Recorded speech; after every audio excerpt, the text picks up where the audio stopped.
Good morning everyone! Pagkagising ko pa lang, alam ko na, mukhang magiging productive ang araw. Medyo antok pa pero push lang. Una kong ginagawa, ayusin ang kama. Feeling ko kasi kapag maayos ang kama, parang ang organized na rin ang utak ko kahit konti lang. Good morning daw, sabi ng mga alaga ko. Ako kulit, parang may mga energy na sobra-sobra. Kung may paligsahan ng takbuhan at ngat-ngatan, aba, isasali ko mga to. Pagkatapos niya, nag-init na ako ng tubig at nagtimpla na rin ako ng Milo. Hindi ako mahilig sa kape sa ngayon kasi nga mataas yung acid natin kaya iwas-iwas muna sa kape. Eto at pinarisan ko na rin ng tinapay para meron naman laman yung tiyan natin. Before class, I make sure na nakalog in ako 30 minutes early. Hindi pwedeng late kasi baka ma-late mark tayo at ayaw natin yun. Then, i-check ko kaagad yung mga changes sa schedule ko. Tinitake note ko lahat sa board kasi honest confession, makakalimutin ako guys. After that, saka ko lang binubuksan yung mga lessons ng students ko for today para ready, organized, at chill lang kahit sunod-sunod ang klase. At ito na nga, namnamin ko muna ang tinapay at mainit na Milo sa umaga. Ang sarap sa pakiramdam, simple lang pero ang comforting talaga. Isa sa mga pinaka-nagustuhan ko sa morning classes ko ay hindi na kailangan magbukas ng camera. Kasi pati mga students ko, ganun din. Lahat kami mukhang mga bagong gising kapag naka-on cam. Parang may silent agreement na kami ngayon na okay na, no camera, walang problema. Basta naka-log in, on time, at saka ready ka lang sa schedule mo at meron silang matutunan ngayong araw. Okay na yon.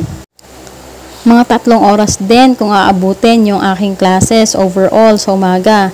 Kaya minsan, late na ako nakapagluto. Ngayong araw ay diretso na ako pagkatapos ng klase ko para bumili ng bigas at pagkain ng mga alaga ko. Pero bago umalis, inayos ko muna yung trapal ng electronic golf cart ko. Maaraw na kasi ngayon, hindi na umuulan. Sobrang init pa ngayong araw tapos wala akong maparkingan.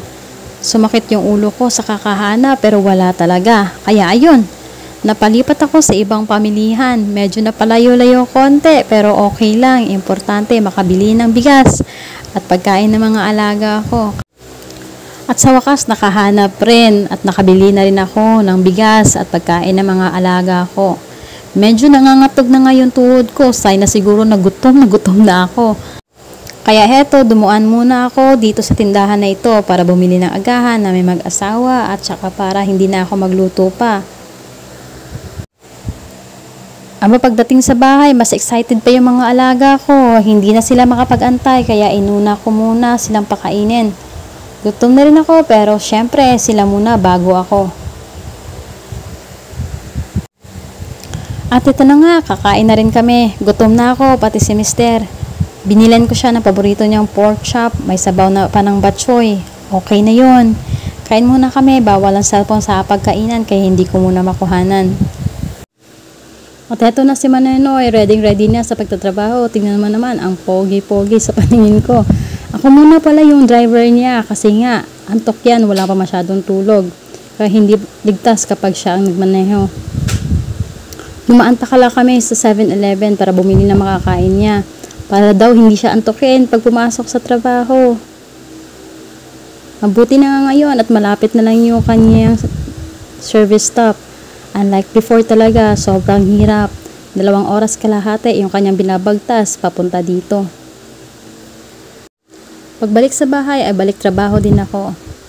May mga pagkakataon talaga na minsan ay kailangan kong habulin yung oras para lang magampanan ang tungkulin ko. At eto na nga, natapos ko na rin yung trabaho ko at nakapaglinis na rin ako. Napakain ko na rin yung aking mga alaga. Sobrang productive ng araw na to at nagpapasalamat ako sa taas. Anyway, hanggang dito na lang siguro. Thank you so much sa pagsama sa akin ngayong araw. Susunod ulit. Bye!